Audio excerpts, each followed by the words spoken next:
Okay, welcome guys to the final Flutter workshop. Really excited to have everyone here. And I'm going to be continuing the 2048 application from last week. If you guys haven't checked that out, definitely recommend taking a look. And so today what we're going to be working on is the user interface of the application and combining it with the game logic developed last week to create the 2048 game. So once again, we're going to be going over more stateful and stateless widgets. We're also going to be taking a look at more lists of widgets. And if we have time, we're going to take a look at some animations as well. So I think we'll get started right off the bat. So the first thing we got to do is import the packages. And I will hop onto FlatLab in just a moment, but this is essentially what we've been doing all the time. Essentially, we just import our package. We set the app as the root to the application. So we set the my app class as the root for our app. And it's going to be a stateless widget once again, because it's not going to change with user interaction. And we're going to give it the title, the 2048 app, and set the color of the theme to blue. So might as well hop onto FlatLab and get started. By the way, here's a quick demo of what the game should look like at the end. So you can see 2048 is in action, which is pretty cool. All right, so let's go on to main.dart. If you don't see a main.dart in your library, you can create it. And I might as well just start from scratch. So we're going to import our package. We're going to import our material app package to start off with. Flutter material, I'm pretty sure that's correct. Yeah, material.dart. I keep forgetting whether it's material or materials. I keep getting that confused. Okay, so once we've imported our material, what we want to do is we want to create our main function, which will run upon building our app. So we're going to create our void main function. And this void main function will have our run app. We'll run our my app class. And that's essentially it. That's everything we need to in our main function. So once we've done this, we can create our stateless widget app. So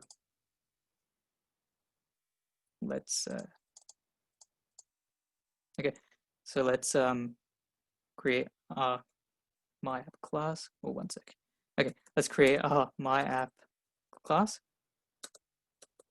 And let's extend this to a stateless widget. Right, because we don't want this to change when the user types something, swipes right, swipes left, or does anything like that. So now we can type in @override. This is just a convention for Dart. Every time you create a class, more specifically, when you create a widget, the @override usually pops up all the time in Android Studio and Visual Studio. Just ensures that if you have another widget or another class that's with the same name that's being called again, it just treats it as its own individual thing. That's essentially what @override does in the simplest of terms. So we're going to create our widget. We're going to build our widget. Build context. Right, this is the same for essentially all the Flutter apps. And we're going to return a material app. And this material app will have the title of 2048 app, or you can call it something else if you want it, but we are creating 2048 app. And now what we can do is we can set the theme using the theme data class. And we can set primary swatch to colors dot blue. Oh, by the way, I didn't get a chance to explain this. So if you've noticed, in FlatLab right now, I do have a colors.dart file. You can find this on the GitHub repository, but essentially this is a file just containing all of the colors that we'll be using for each of the tiles. And it's just a handy way of storing everything. Like imagine writing this and actually remembering it over and over again in home.dart when we create the tiles.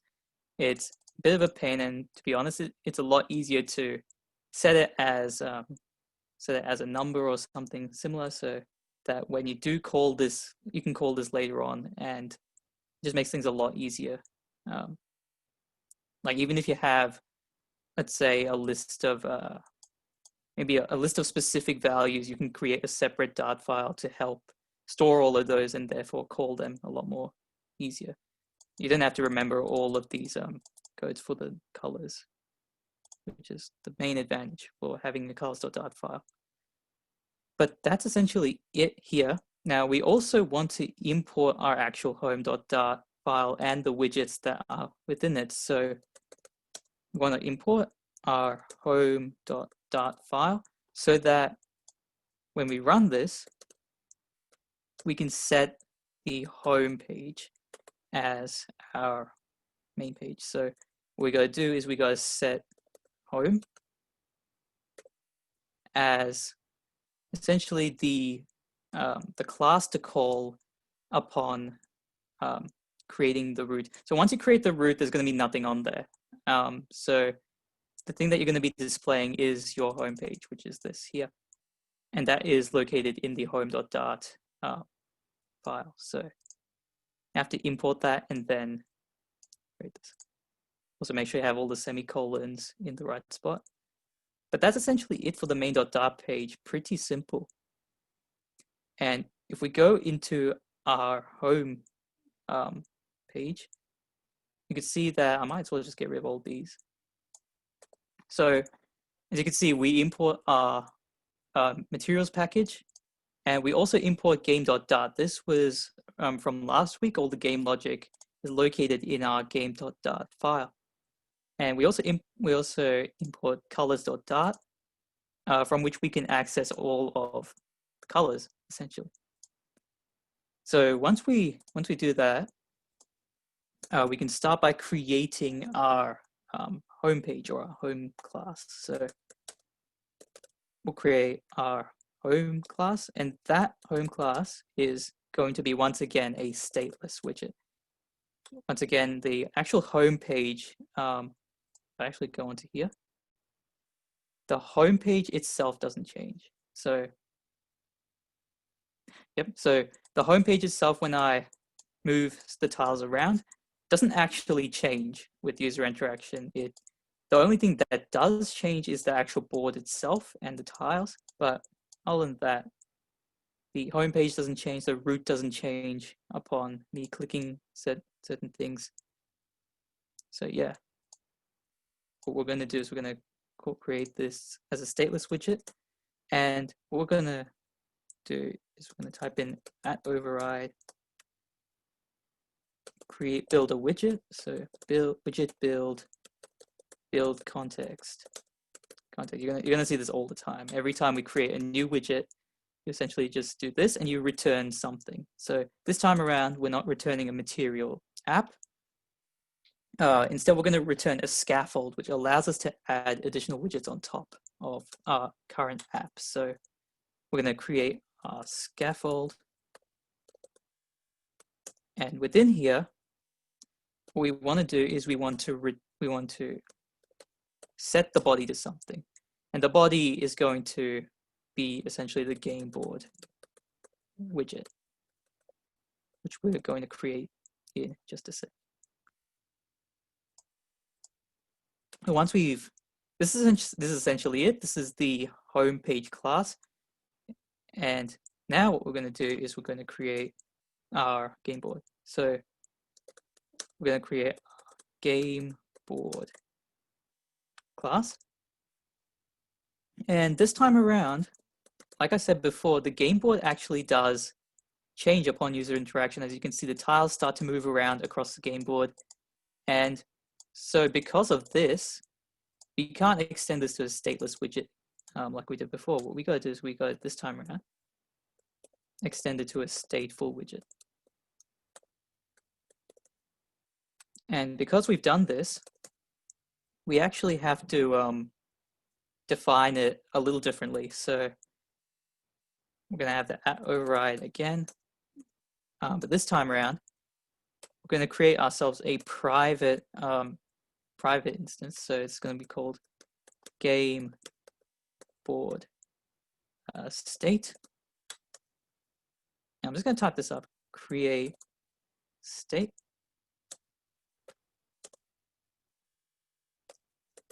Gameboard state. And essentially what this does is it is, because Gameboard is a stateful widget, we need to create the identifier. That's the word I was looking for. We need to create a private identifier that updates the Gameboard every time a change occurs, because every time we swipe, the Gameboard changes. So the tiles start to move, and the Gameboard changes every time we interact with it in some way. So that's why we need this identifier. We need this line in order to essentially set it up every time a change occurs. So once we do this, we need to create our actual Gameboard widget state.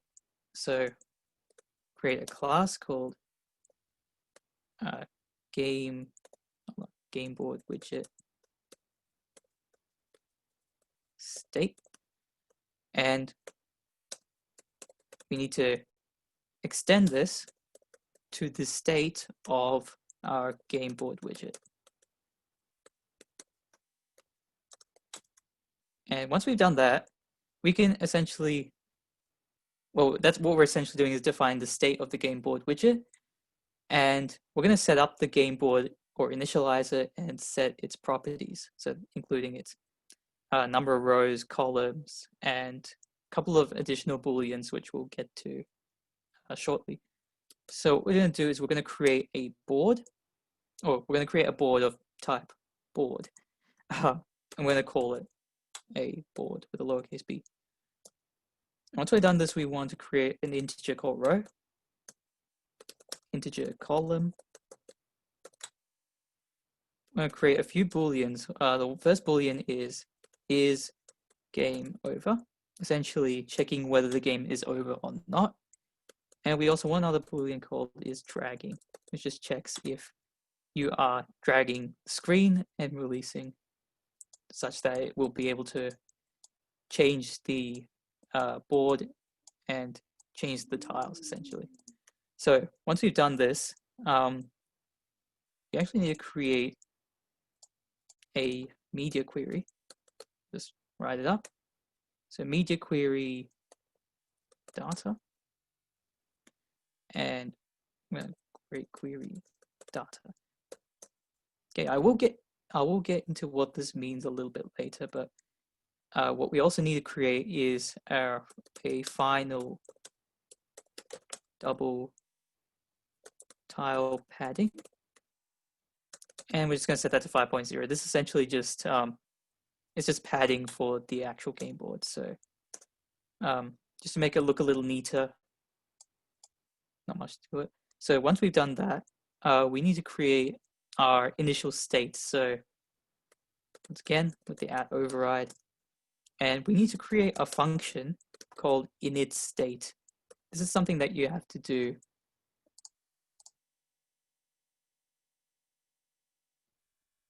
All right, okay. So let me just change this.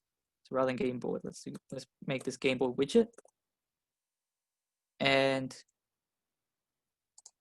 once we've done that, we'll change on line 16, we'll change that to game board. Yeah, I missed that. Okay.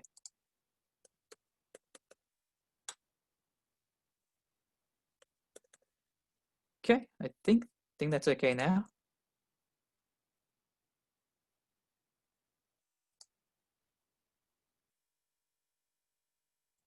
Okay, cool. So we want to create our init state. We want to create our init state. Yep, cool. Okay, we want to create our init state function, and within here, you want to type in super.init state. That essentially just says initialize the state of our Gameboy widget. And from here, we can initialize the rows to be equal to 4, the number of rows to be 4. We also want 4 columns. And we want isDragging to be false as well, lowercase. And what we also want to do is we want to create a new game. We're going to get to this function quite shortly. Essentially what this does is it creates a brand new game.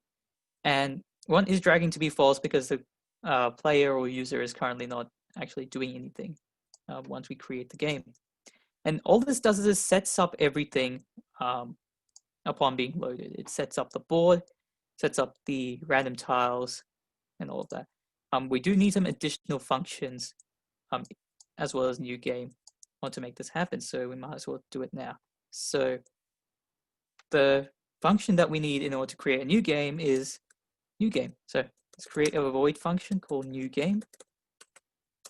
We'll leave that empty just for the time being, but let's think about what other functions we might need. We do kind of want a function that tells us when it's game over, because if we don't, we can just keep on going and doing this over and over again. And once we get to a point where we can't make any more moves, we do need a message that tells us that we can't make any more moves, it's game over. So what we're going to do is we're going to create another function called game over. Now, in addition to this, actually, yeah, we'll work on these functions first. So every time we create a new game, we're essentially setting the state of our game board. Because every time we create a new game, we're resetting the board essentially. So we have to call set state each and every time we create a new game. And within that, we're going to have these brackets, these empty brackets. And within here, we're going to have some curly brackets, which will contain essentially what we need, what are the properties of the board once we call this function. What do we need to set? If that makes sense. So what we need to do is we need to set the board back to the way it was. So the row is just going to be equal to, well, the row is going to be the row. The column will be column. Essentially, we're just resetting the board. The number of rows, number of columns does not change when we call the new game. So we can type this out, and we want to type in board.init board. There's another function which we'll get to a little later, but we also want a boolean. We want the boolean is game over to be false, because once we create a new game, it all starts from the very beginning. So is game over is set to false. But in this function, we want is game over to be true. So we're going to do the same thing as we did up here. We're going to set the state. So set state, once again, you don't actually need anything in these brackets. They don't do anything in this case. So when the game is over, we do want to make it so that the player essentially, they can't do anything once the game is over. We want to somehow be able to send a message to say the game is over. So we do have the is game over booleans, which we need to set to true here. And we can do that if board.game over is true. So if it's game over, then we set is game over to true. We'll get to the board in a moment. So once we've done this, we do, actually I'll explain. So board is the actual board itself. So board.gameOver it's essentially a function that just checks if you can't move right, left, up, or down anymore. I think we discussed this in the game logic, but essentially, once we can't make any more moves whatsoever, the the game stops. It's game over. And here, board.initBoard, it just initializes the board, resets everything from the very beginning. And if we go into game.dart, actually, you can see the initBoard function right here. Right, so we're essentially, when we create our board, actually I should have explained this a little before, but when we called board, when we created a board variable and set it with type board, it's weird saying board so many times, but we're essentially creating our board from our game.dart file, and all of these functions are going to be associated with this as well. So we're going to have this board.initBoard function. Whenever we call this, it's essentially just calling this function here, and it's going to perform all of these operations, right? That's why it's handy to have a separate file for the game logic and then have a separate file for the actual application. Because look how easy it was to just say board.initBoard. Like, that was easy. All this code in just one line right there. That's why it's really important to separate your game logic from the actual interface. Or at least when making games that's on Flutter. That's the main thing. You can even do this for other apps as well. If you've got a certain function or certain operation that you want to perform and you want to display something or you want to do something on screen, you could have two separate Dart files for each purpose, or for each task. So once we've created our new game, once we've created these functions, we do need to think about, well, what's going to happen if the player does move left, move right, or up or down? Like, what's going to happen to the actual interface? So what we need to do is we need to create some more functions. So let's create move right.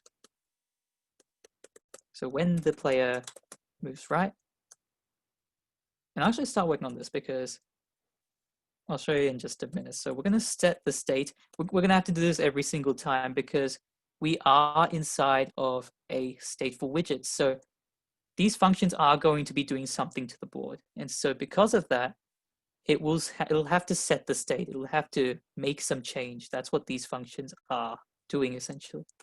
So once again,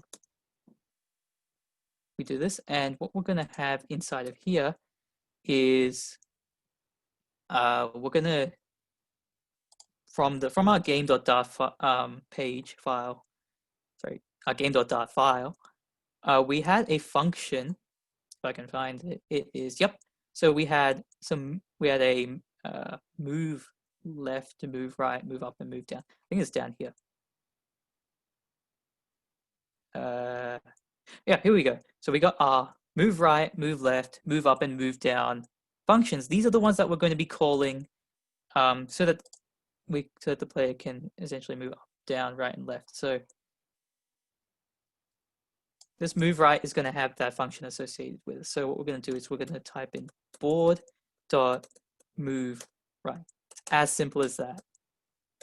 So what we're saying is, in order to move right, you gotta call this function. Pretty simple.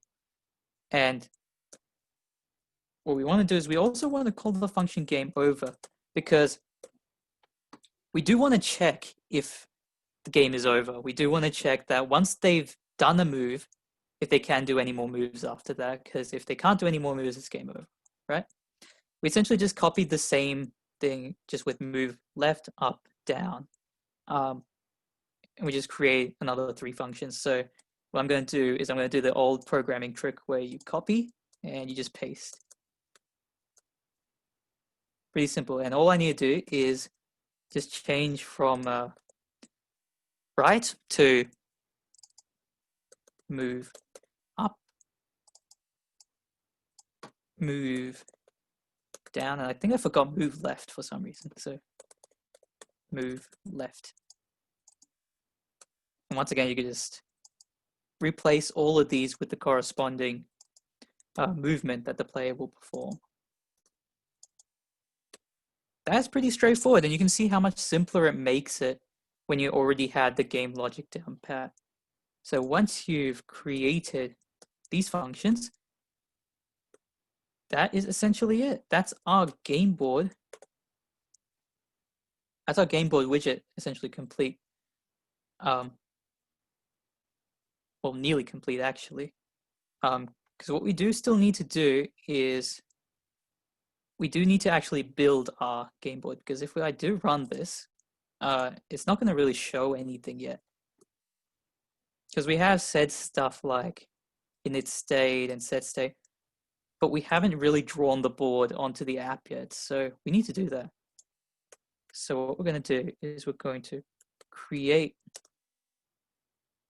well, first of all, we're going to create size, board size. I'll explain what I'm doing in just a second. I think I'll just type this out. Then we're going to create size,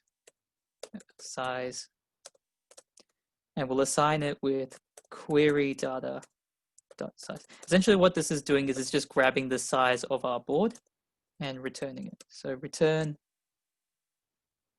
size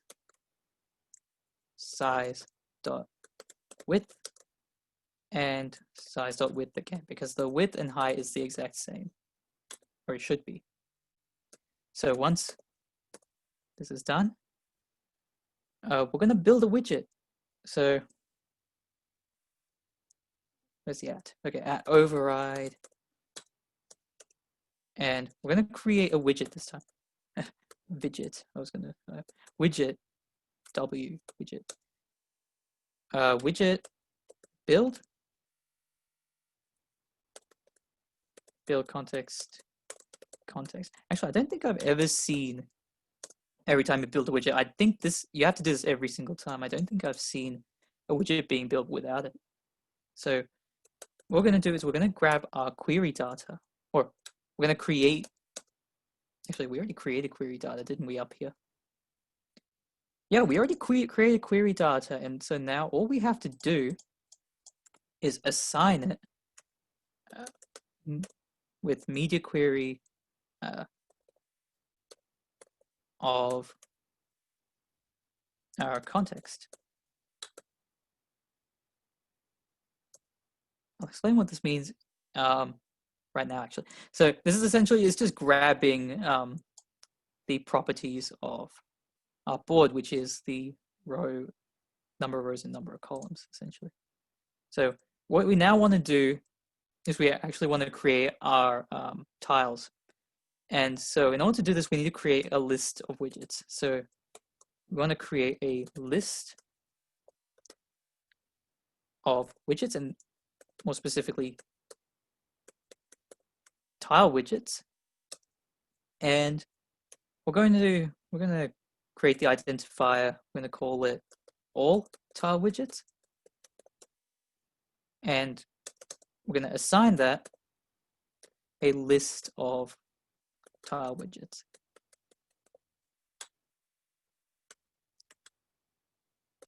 Hopefully that makes sense. We're essentially just creating an identifier for a list of widgets, or a list of tile widgets. And so we need to actually add the tile widgets. And so we want to create a double nested loop. So we want to create for int, keep saying I, for int r is equal to, we're going to start off with r equals 0. And we're going to keep on going until it's equal to row minus 1. Actually, I might as well just type this out and then I'll explain what it's doing. So for int c equals 0, c is less than, we can actually do c is less than row as well, but okay, so we're essentially just traversing through the rows, and for each row, we're going across each column, and we're going to add the tile. So we're going to add, we're going to call in all tile widgets dot add. And what we're going to add is a tile widget, and it's going to have a tile set as board dot get tile with row column, and it's also going to have the same state as the tile that we created. So it's quite a lot to take in this one line, but essentially we're creating a tile for every index of row and column. So starting off at row 0, column 0, we're creating a tile. Then we're moving on to row 0, column 1, creating a tile. So essentially we're just creating all the tiles for the board. And our getTile function is already in game.dart. So we don't actually have to worry about writing the whole thing out. Okay, so once we've done that, what we can do is we can actually create another list of widgets. There's going to be a lot of list of widgets. So this is going to be called all widgets, or all widgets. And we're going to assign it with a list of widgets. So we're just creating another list of widgets. This time around, what we're going to do is we're going to say all widgets dot add, and we're going to add our game board. We're going to add game board grid widget, which we're going to get to in just a moment. This. Right, we're going to get to that in just a moment, but essentially it is the grid. So if I play this again, essentially what you're seeing on the outside, yeah, we're creating the grid when we call this. So what we're going to do is now we're going to add some more stuff. Might as well just copy and paste this, the old programming trick. But rather than add, we're going to say add all. And what we're going to add is our all tile widgets. We're essentially creating the game board grid, and we're going to add all of our tiles on top of it. That's essentially what we're saying. So now what we're going to do is we're going to take a look at each of the tiles. So we're going to return column. Oh no, we're going to create our column. And in here, what we're going to do is we're going to create ourselves. Well, the children of this column is going to be a list. Okay, so this column. So from the previous workshops, we know that the column class is used to create essentially a grid or a list. So in this case, we're creating a list of tiles which we're going to put onto the grid. So the children of this column is going to be a list of containers. So we're going to create a container, and this container, we're going to set the margin of the container to a specific value. So we're going to do edge insets. Whoops, insets dot from trb. So was it 0, 60, 0, 0. Okay. Okay, so we're just insetting the edges by a small amount, and then what we're going to do is we're going to create a child of the container, which is going to be row. So for every one of these, okay. So what we're going to do is we're going to type in main axis alignment, and oh wow, that was the first time it ever did that for me. Hold on, that's supposed to be lowercase. Main axis align. Man, I can't spell today. Okay. Main axis alignment dot space evenly, just to make sure as the name implies, it just makes sure everything is spaced out properly, spaced out equally. And so now, each of the rows is going to contain some children as well. So I think if you've already kind of noticed by now, whenever we call child, that's usually just one item, one widget object.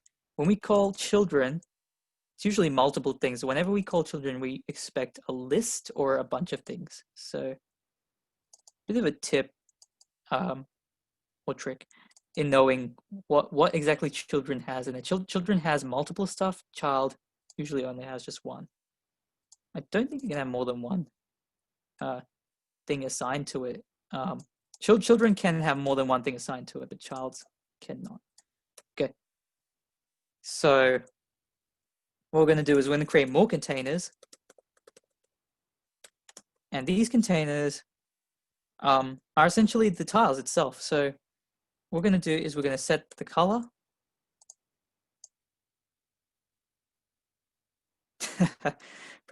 Okay.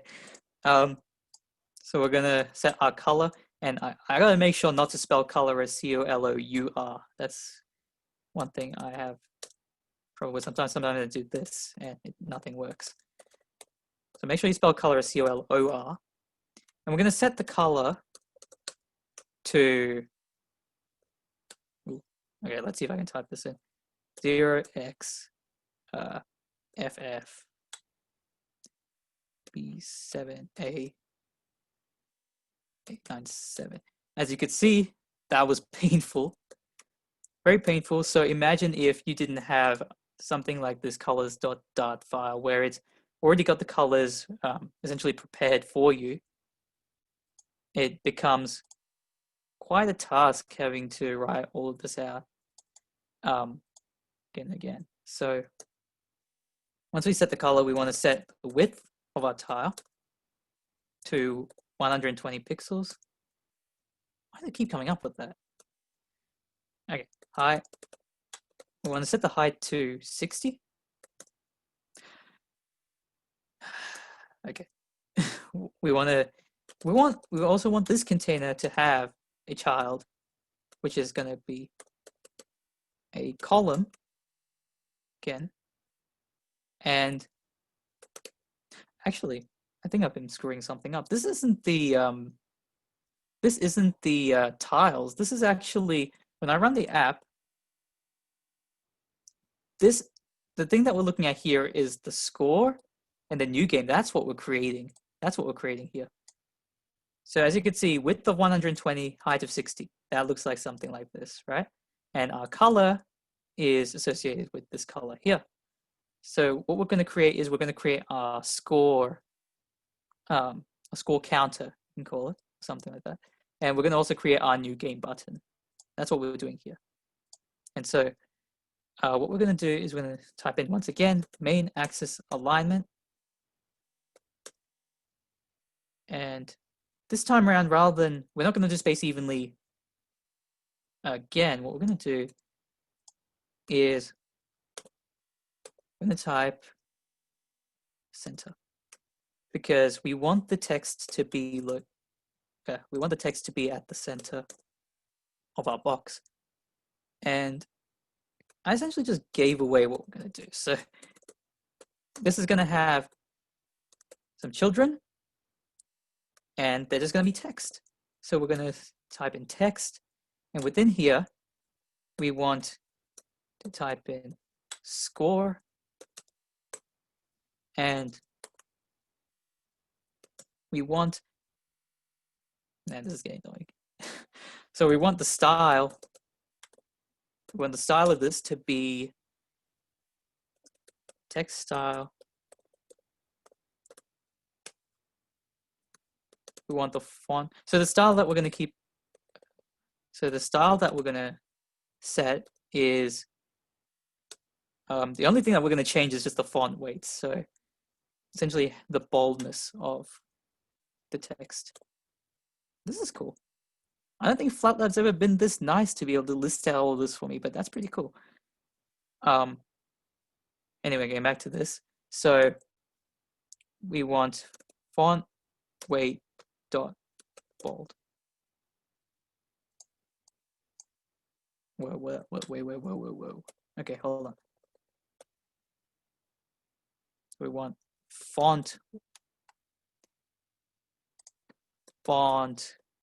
weight dot bold. Pretty sure that's correct.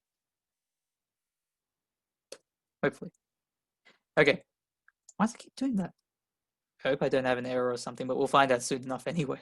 So once we've done this, I want to make sure we have all the commas. Why is it doing this to me? Okay, so once we've set the style of our text, we want to create another text. And this time around, we're going to have our score, the board score. So we're going to type in board dot score dot to string. Right, we're essentially converting our score to a string that we can display. And so once we've done this, we can move on. So I have no clue why it's doing that. Might as well reload this.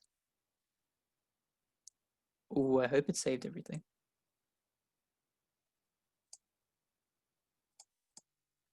Let's see.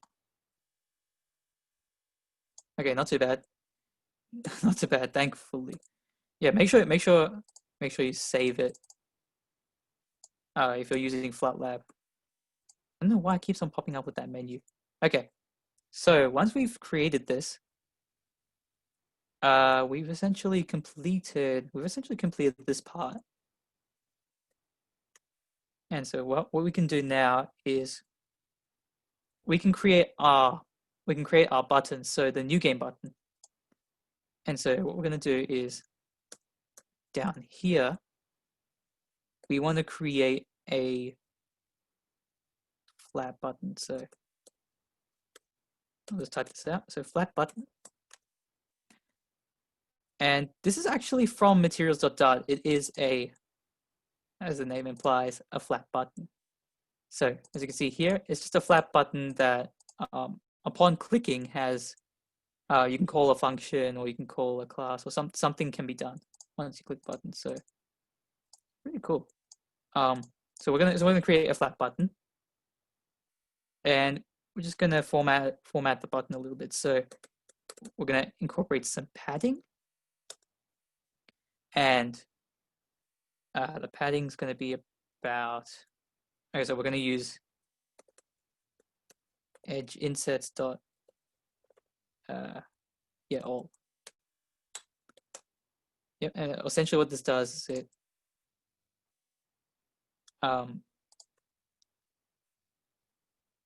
wait, I'm losing my mind. So what it does is it pads the button on all sides by 1. Okay, that's what it does. And so once we've created this, we want to change the color, or we want to set the color actually. I'm not sure what the default color is. Maybe blue. Flutter seems to be like quite close to blue or something. I don't know. But we want to set the color to essentially the same color as we had up here. So we can just copy that across. And okay, once we've done that, we want to create a child. We want to essentially have some text in there as well. So we want to create a container which will have the text within it. And actually the button itself, we're going to actually have a container which has the actual shape, the rectangle. So width is going to be 120 like before. Man, why is it doing this to me? I'm having an unlucky day. Okay. So the height is going to be 60. And this is going to have a child, which is actually, we're going to make the child center. And really all this is the center of this button. And at the center, we're going to have some text. So essentially, every time you want to add something on, you'd have to call child each time. And so now what we're going to do is we're going to put in the text. And in here, we're going to have the new game text.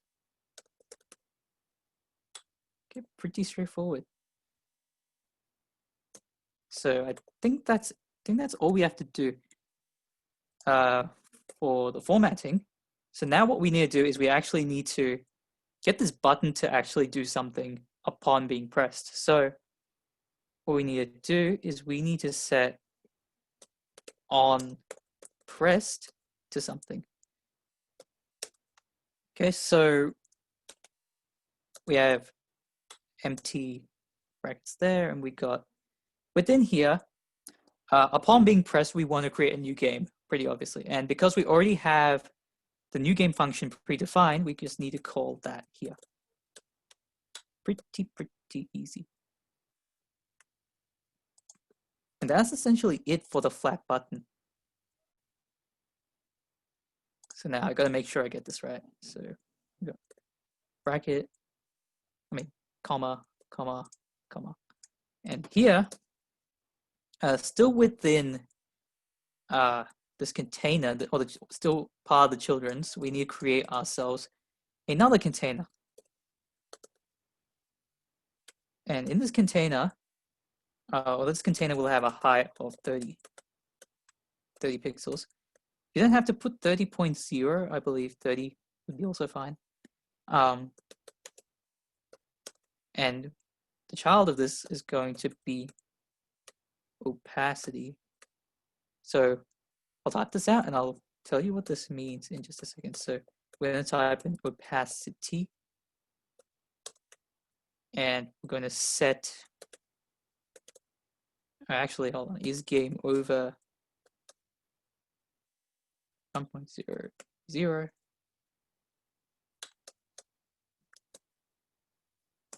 And the child of this is just going to be some text saying game over. So essentially what we're doing is we're saying upon game over. So when game over becomes true, we want to change the opacity to, I think it's 1.0. 1.0 is the opacity, right? Or is 0 the opacity? I can't remember. But we do reduce the opacity of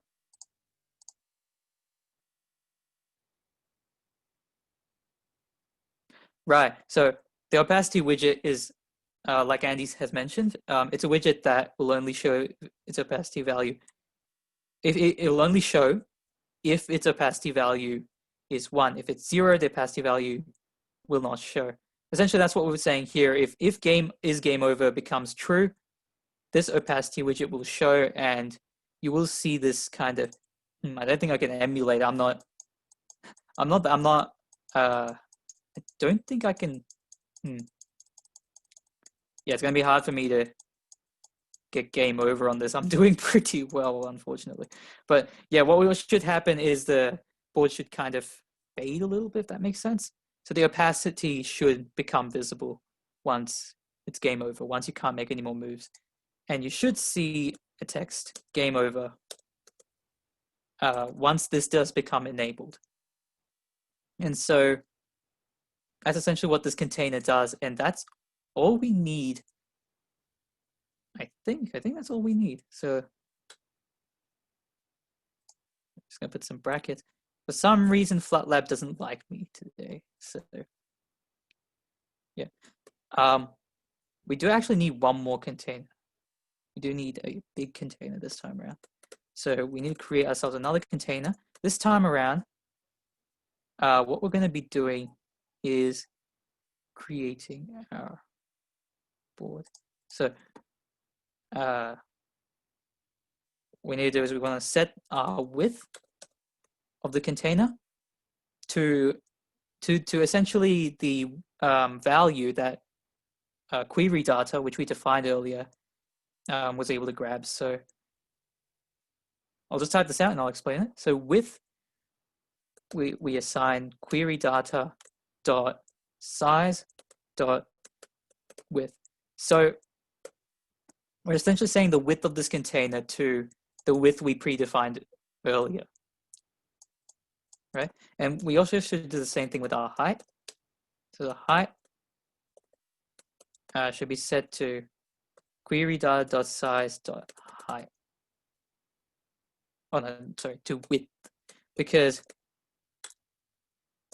the width and height is the same. The width and height is just going to be 4. I mean, not 4, but it's going to be the overall grid's just going to be a square shape. So the width and height values are going to be equal. So we set the height to query data.size.width, and we set the width to that as well. So once we've done this, the child of this container is going to be something called gesture detector. And if you don't know what this is, essentially, whenever the user makes a certain gesture, like swiping across the screen or dragging a finger across the screen, this class or this widget allows you to detect it and essentially do something upon reading the user input. And we're going to get to that in just a moment. So what we're going to first define is on vertical, and no, I typed over, on vertical drag update. Make sure you have capitals for each word. And we're going to set detail. This might seem a little complicated. I'm just going to write down to start off with. So if detail dot delta dot distance is equal to 0 or is dragging. So what we want to do is we want to just do nothing, just return. Actually, we want to return. We don't want to do nothing. And then is dragging set to true. And then if detail dot delta dot direction is greater than 0, what we want to do is move down. Otherwise, so else, we want to move up. So what this does is if detail.delta.distance is equal to 0 or is dragging. So when the user is dragging, you just want to return back to the function that called this. And if the detail.delta.direction is greater than 0, so if you are moving, so if you take a look at the screen, the direction downwards is positive, I believe, because 0, 0, 0, 0 starts up here, so it treats downwards as being positive, upwards as being negative. So when detail.delta direction is greater than 0, when the user is essentially swiping downwards, you want to move down, and when he swipes upwards, you want to move up. That is what this if statement is checking, if the user has swiped upwards or downwards.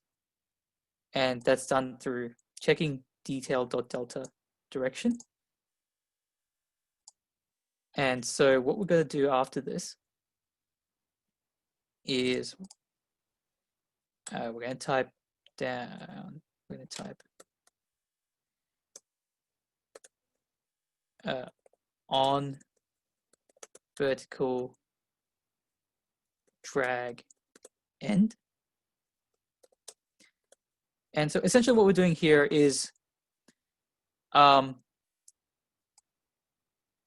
we're just checking on each instance. So we're just checking, this is just gonna check each and every time we drag. It's just gonna update. And what this is gonna do, okay, I might as well type it out. It should be a lot easier to explain that way. So once again, we're going to put in detail, and let's say is dragging is equal to false. So once the user has finished dragging, what we want to do is we want to set is dragging to false. That's what this is doing here. This is while the user's dragging, or actually no, once the user has dragged, we want to check if they moved up or they moved down, and according to that, we want to call the function move up or move down accordingly. And as you can see, that's what this vertical comes from. We should come to horizontal in just a moment, but once we've finished dragging or swiping, we got to say is dragging to false once again. So now what we got to do is we got to type in on vertical drag cancel this time around. It's going to have nothing in it. And this is for if for any particular reason, as they're swiping, the movement is cancelled. We want to, once again, we want to set is dragging to false.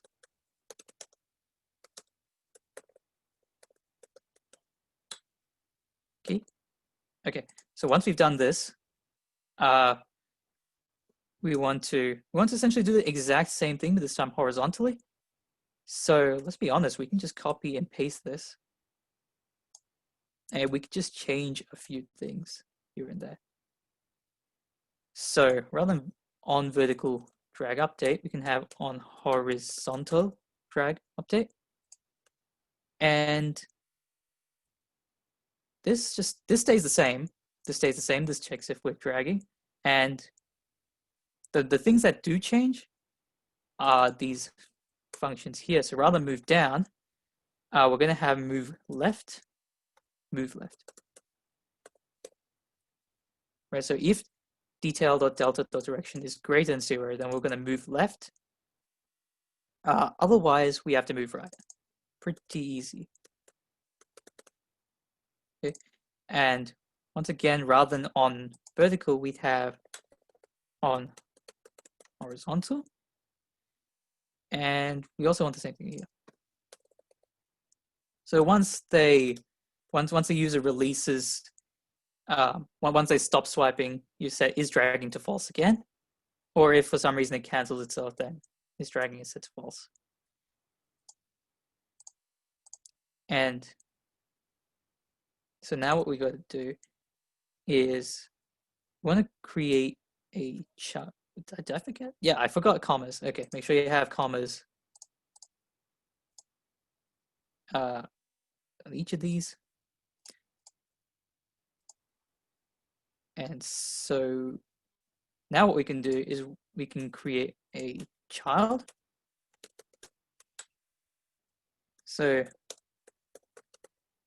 this child is going to be a stack, and it's going to contain, surprise, surprise, all widgets. So it's going to have all the widgets stacked onto the board, essentially.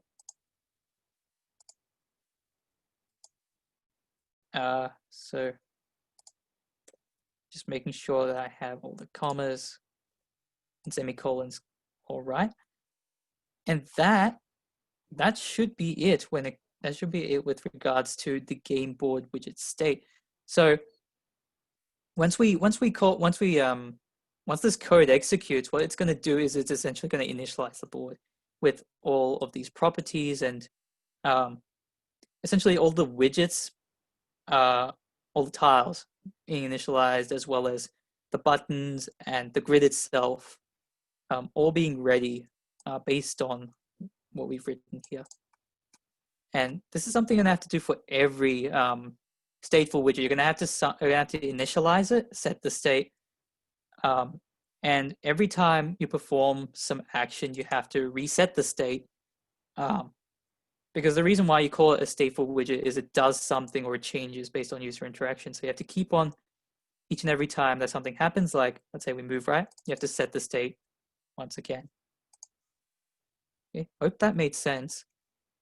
And so what we're going to do now is we're gonna create the game board widget itself. So this is okay. So is this still part of the?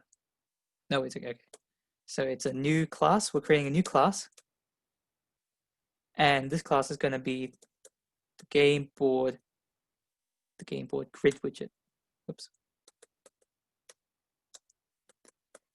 And this extends to a stateless widget this time around, because the actual game board grid doesn't change. The game board does, the game board grid doesn't, if that makes sense. So the tiles will move around. The grid itself and its dimensions do not change. So within here, we're going to create ourselves a private identifier. So we're going to create final game board widget state. And you can kind of see why we create these private identifiers, is so that it doesn't overshadow any other identifiers. For instance, if we had just this, I mean, obviously it was just lowercase, then it would overshadow a game board widget state, or it would overshadow the another identifier with the same name. So in order to prevent that, we make sure it's private, and you do that with a underscore at the front of your identifier. So I have no clue why I did that. Okay, so we're going to create a state. We're going to create a game board widget state, and what we're going to do is we're going to type in game board grid widget this dot state, and so that's essentially just setting the state of our game board grid widget. So down here we're going to have add override, and what we're going to do is we're going to create or build our widget. So widget build context.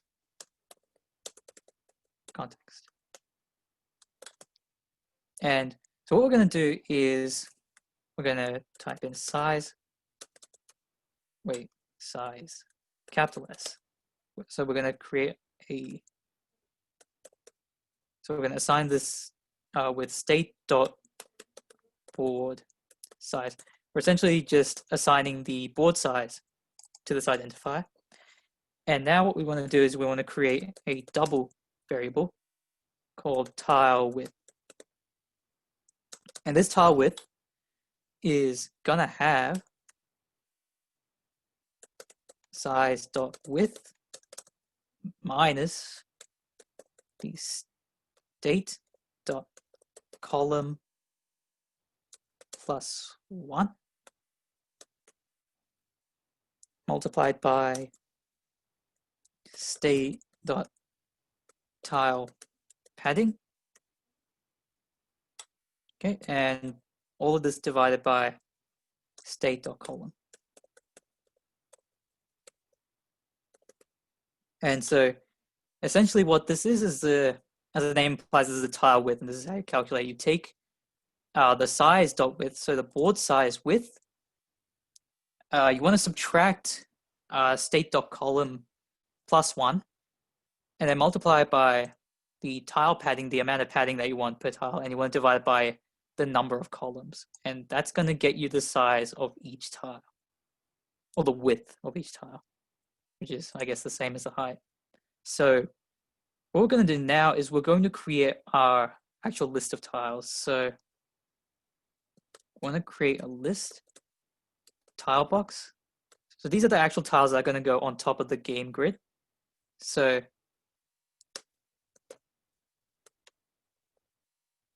I'm going to call this background box. And we're going to assign it with a list of tile boxes. Okay, so what we're going to do here is we're going to run a for loop, or a double for loop, double increment for loop. And what we're going to do is we're going to create our tile boxes for each one. based on the rows and columns as well. So what we're going to do is we're going to type in for so for r is equal to c. Actually, no, we need to create our integer and set to 0 to start off with. We want to keep going until r is less than the number of rows that we've defined. So state.row. I'm going to keep on incrementing by 1. And we do the same thing for columns. C equals 0. C is less than state.column. And we want to increment by 1. Pretty straightforward. So now what we got to do is we got to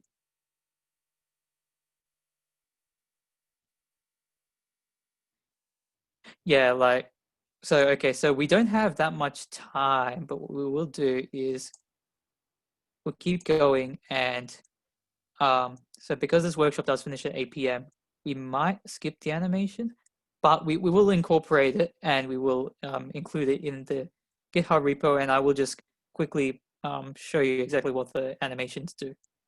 But coming back to this, so we create this double incremented for loop, and once we've done this, within here, what we want to do is we essentially want to set our tiles. So the top is going to, I'll type this out and then I'll explain. So C multiplied by a tile width plus state dot padding. Is it just padding? No, it's tile padding. Tile padding multiplied by C plus 1. Okay. And then we want to do something similar, not the exact same, for the left. And essentially what we're doing is we're setting the coordinate where the top and the left should start off, essentially. And rather than C here, we're going to have R multiplied by tile width, because the top starts off at the column, the top of the column. That's going to be R. Next time from the left. Okay. We do want the size of our tiles to be equal to the tile width. So essentially, we're creating this tile box, which is just going to be a square. So we only need to just put tile width. If you're creating, I don't know for what reason, rectangles, you would want to define the width and the height as well. You have to do it a little bit differently though. So once we've set the size to the tile width, we want to change the color to colors.gray. Note this is before actually assigning any values onto the actual tile itself. So this is initially, if I load the game up one more time, it's essentially all of these things here, all of these tiles. That's what we're creating at the moment. And so what we can do now is that's it. That's what with regards to actually creating our actually, I think I stuffed something up. So what we actually should have done back here was actually create the tile box. So what we want to do is we want to create a new tile box, and we're going to assign it a tile box with these properties. So these have to go in here. Okay, that makes a lot more sense. Okay, I was getting confused. Okay, there we go. So essentially creating a tile box with all these properties, starting from the top and top left with the size of tile width and a color of gray. And so once we've done this, actually what we want to do is we want to create, or we want to add onto the background box the tile box that we just created. So this tile box is created, but we haven't actually added it to anything. So on the background box, we want to add our tile box. Okay. And that's essentially it. We're going to create all of the gray tiles, but we do want some of the tiles to have colors or have values once you start the game. And we'll get to that we'll get to that soon. So from here, what we want to do is we want to return positioned. And in here, we want to write in top as being 0.0, left as being 0.0 as well. And within here, we want a container. So essentially what this is doing is it's creating a, how do I say this? It's essentially positioning our board at the top left, coordinates 0 and 0. That's what we're doing. And so within the container, what we want to do, or what we want is the container to have a width, and this width is defined by state.board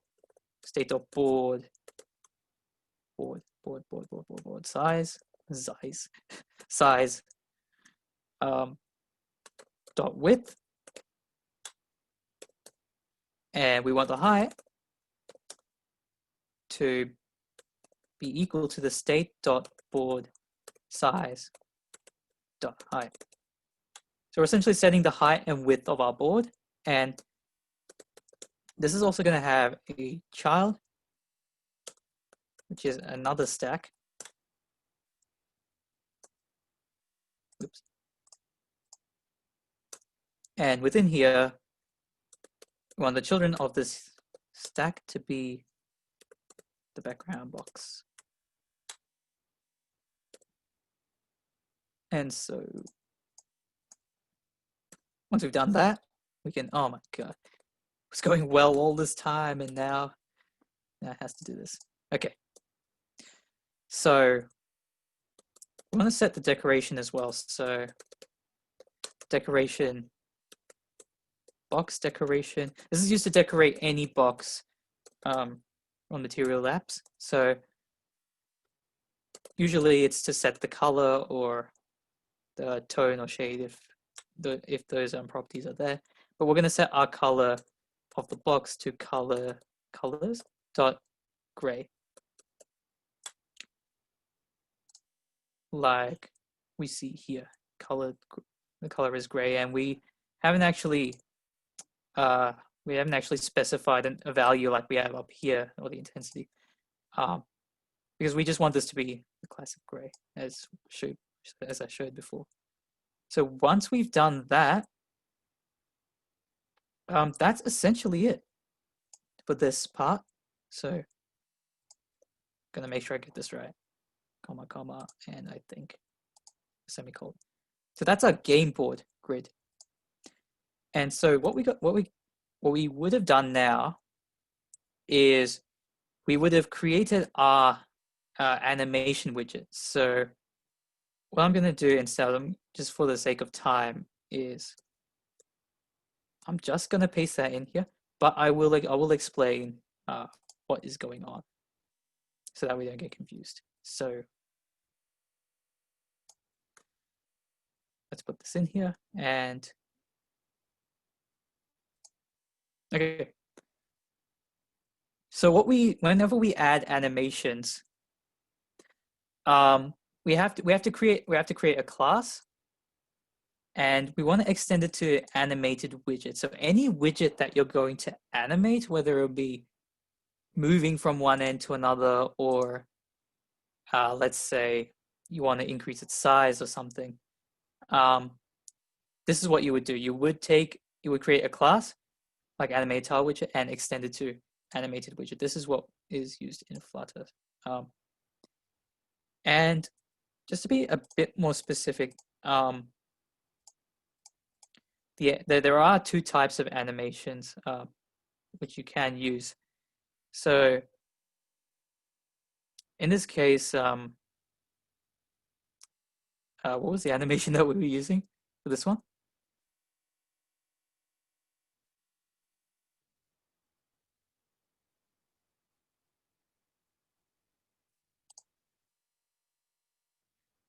Right.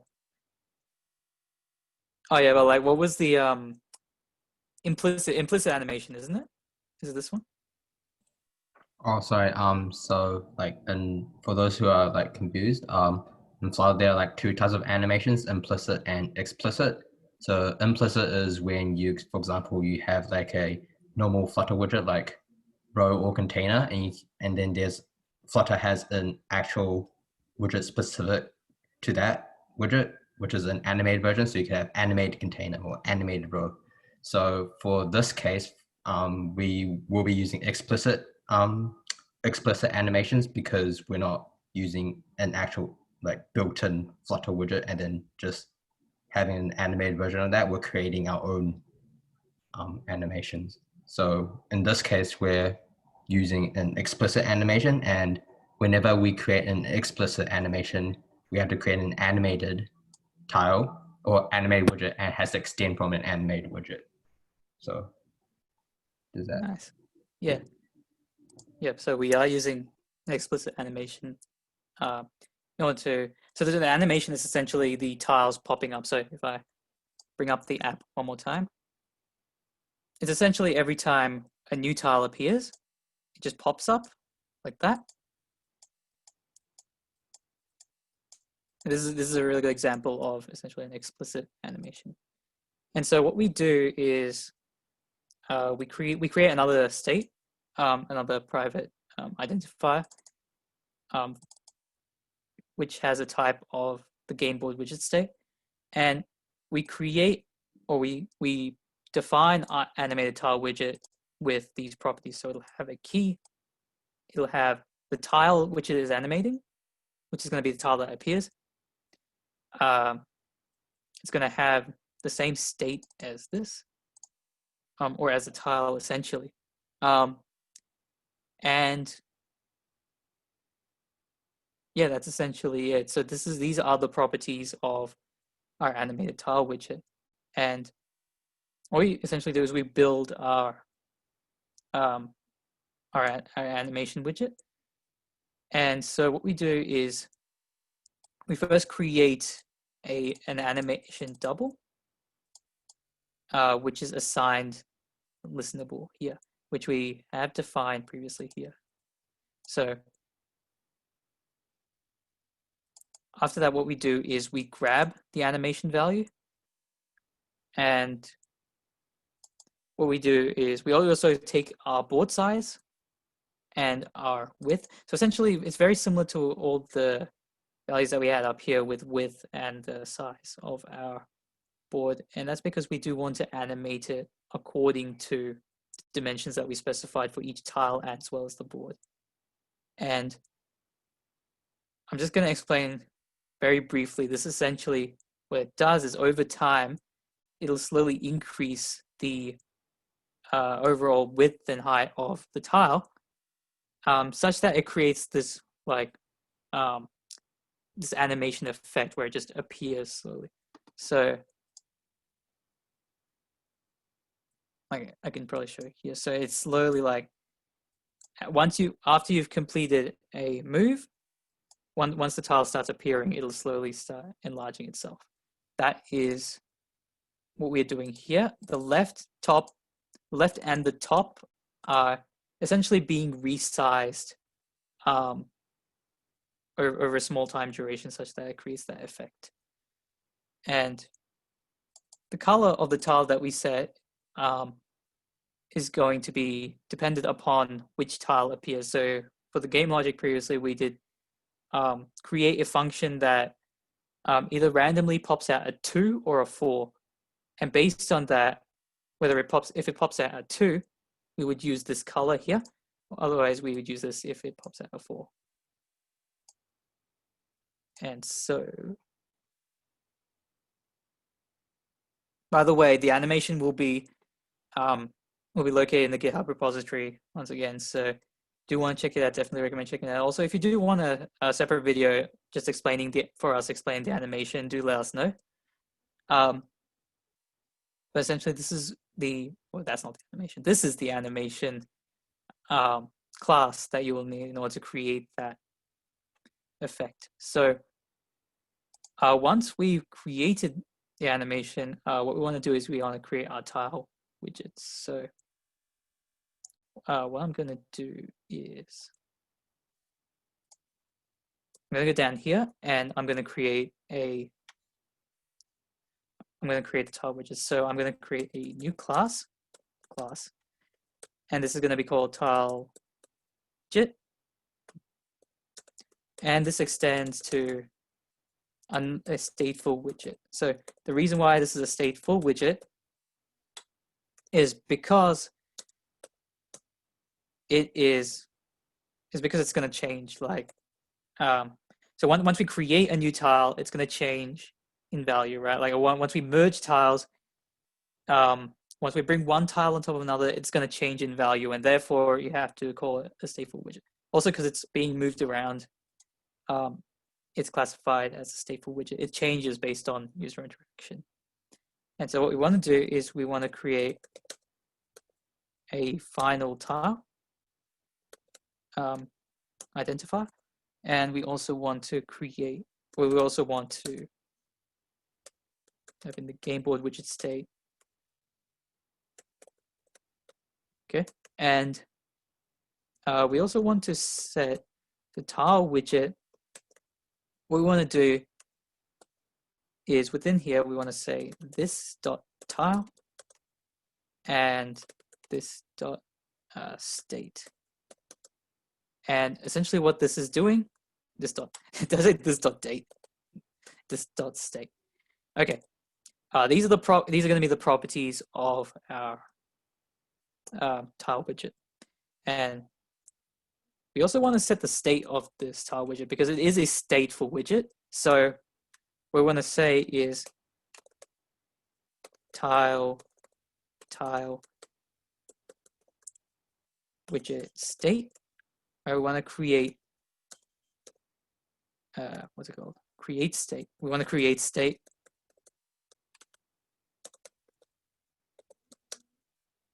And that's going to be the tile widget state. Right, we're essentially setting the state of our tile widget. That's essentially it. It's essentially what we did up here with our game board all the way up. Yeah, we're essentially doing the exact same thing. Okay, so now that we've done that, how are we going for time? 7:44. Okay. So that's it for this class. So now what we want to do is we want to create the tile widget state class. So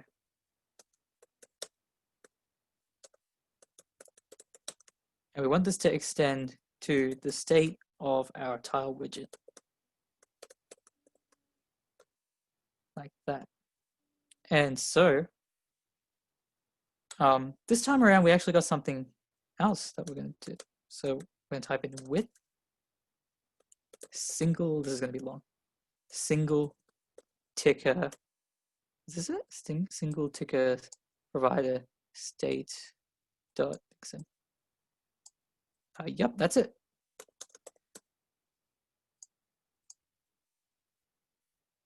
Okay. We are a bit short on time. So the reason why we incorporate this as well is so that it works with the animation. And I think Andy will just quickly explain this. I'm just gonna copy code because we are a little short on time.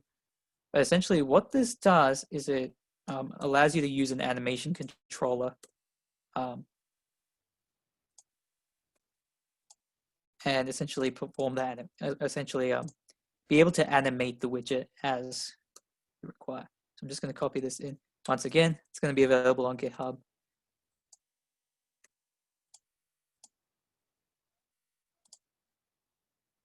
Wait, did I do something?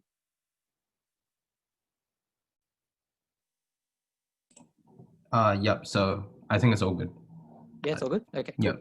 I'll just give a quick brief about like what's doing. So essentially, before we had a tile widget, and because it's a stateful widget, we had to create a tile widget state. And you can see there that Arnav did point out that it has with a single ticket provided mixin. A mixin is basically something in Flutter where you can borrow a function from another class, because before when you borrowed functions, you had to inherit from them using extends or something. But it's not, but this time a tile widget isn't essentially a child. We're just like using a function or method. And this time we want to borrow like the dispose functions and all that stuff. So in this tile widget state, we have an animated controller, which is going to determine like the value of our animation, and an animation which is going to be, sorry, the animation that we can get from the controller.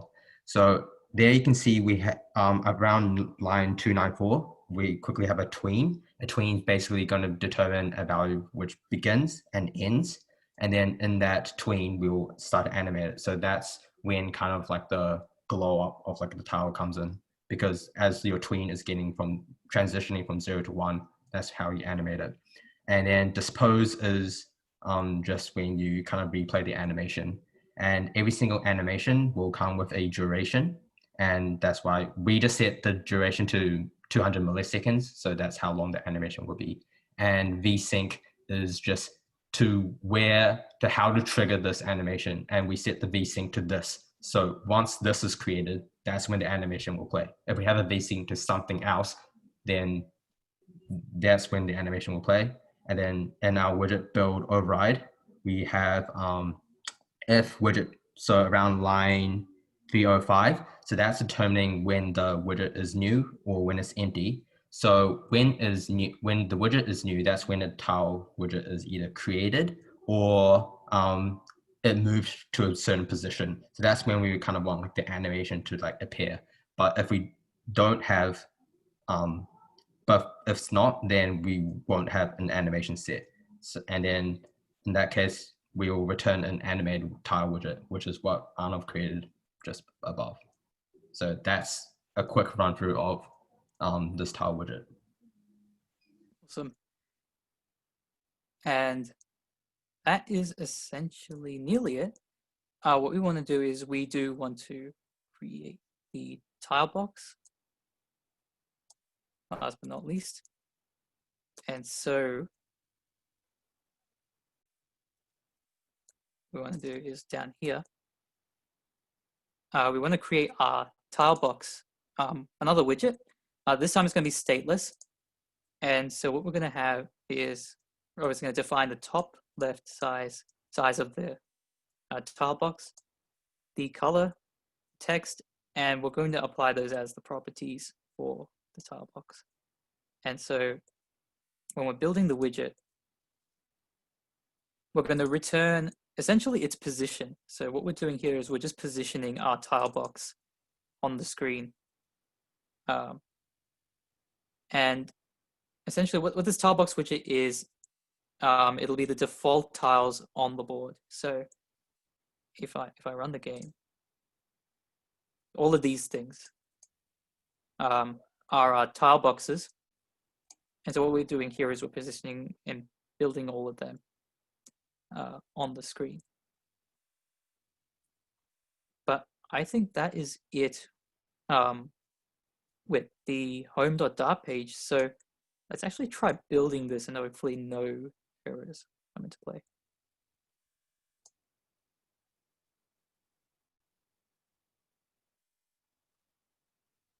But yeah, that's essentially everything now. I think I've gotten all the commas, suppressions, all good. But also, like, you can imagine how much more difficult this would be if we didn't have a separate game.dart file that already contained all of the essentially game logic and functionality within it, because this already is like 200 plus lines of code. Imagine trying to incorporate in here. Oh, I got something. Did I forget to import something?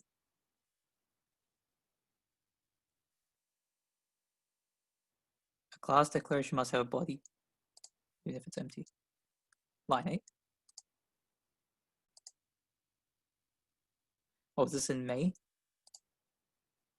Let's see. Do some debugging.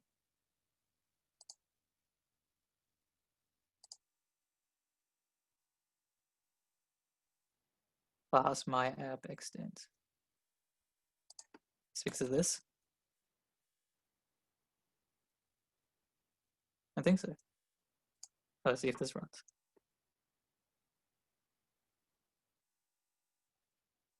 Essentially, that's all there is to the 2048 app. And just like with the 2048 app, like any other app, if you want to try and make on Flutter, it's a good idea to separate it into its key components, like the game logic, and then the actual user interface into two separate, not just Dart files, but also two separate things to focus on at each time. Like once you've gotten the game logic, you don't have to worry about that anymore. So.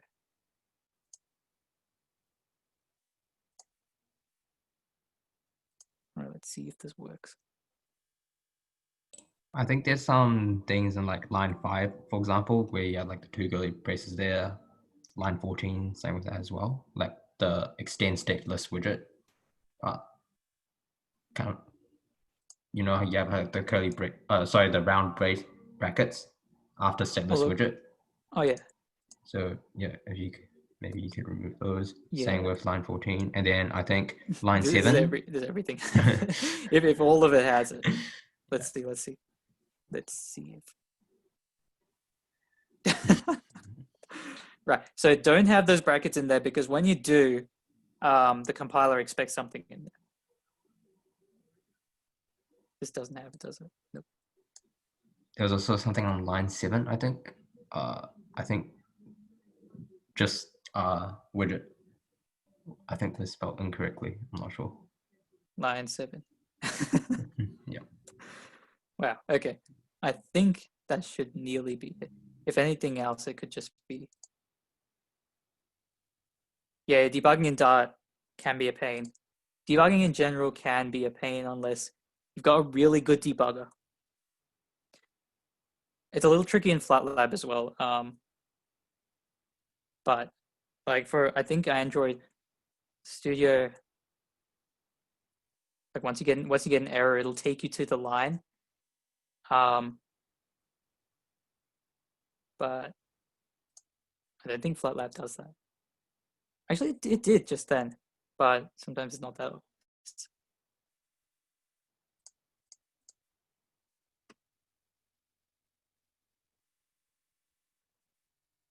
Yeah, the syntax, like for, I mean, this is essentially, I don't know if I'd call, wait, what just happened?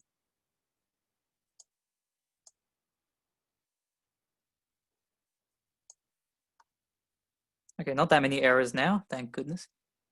What is this? Dot engine.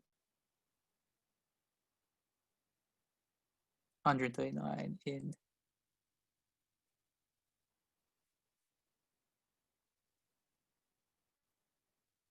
Okay, let's try line 43.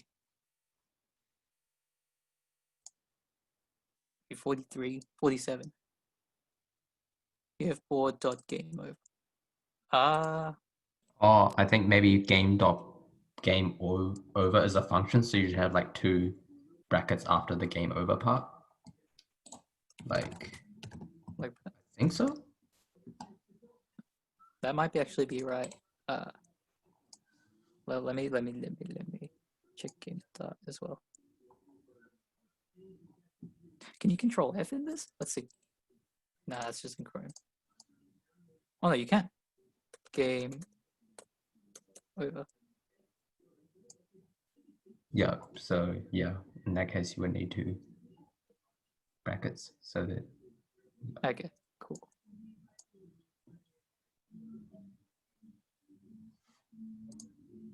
Other than that, line 47, line 102.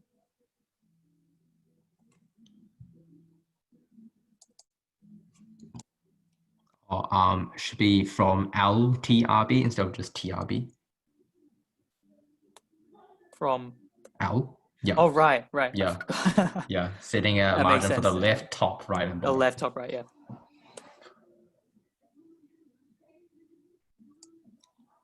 That makes a lot more sense now. 117 is that. Oh boy, what did I do here? Board does go to. Should that be brackets as well? Yep. Yeah, cool. 219. I think we're nearly done. There's a lot error, I think. Oh yes, 219. Or 216. 200 and... Ah, my goodness. Rookie mistake. Okay. I think that should fix it.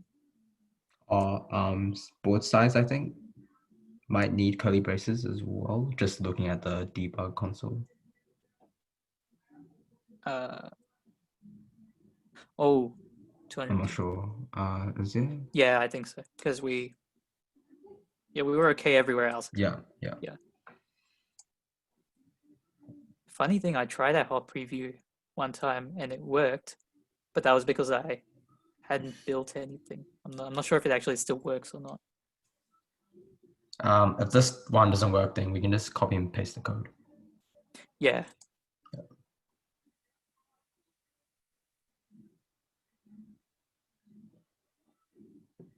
Should be fine, hopefully. Yep. Debugging pretty well. The suspense.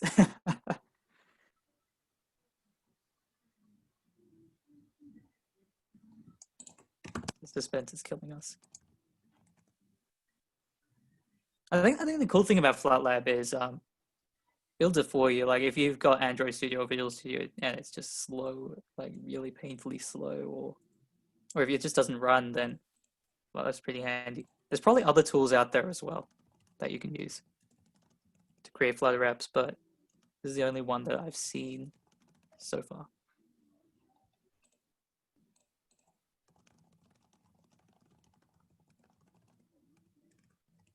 No way.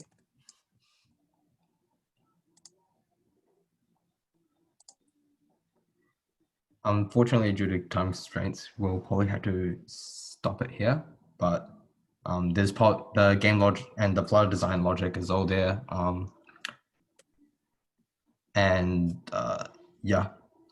The remaining things are just basic syntax errors. So hopefully everyone had a good time. Yeah, it's just going to be a few. We're nearly done fixing the errors, but just due to the time, we're going to have to stop over there.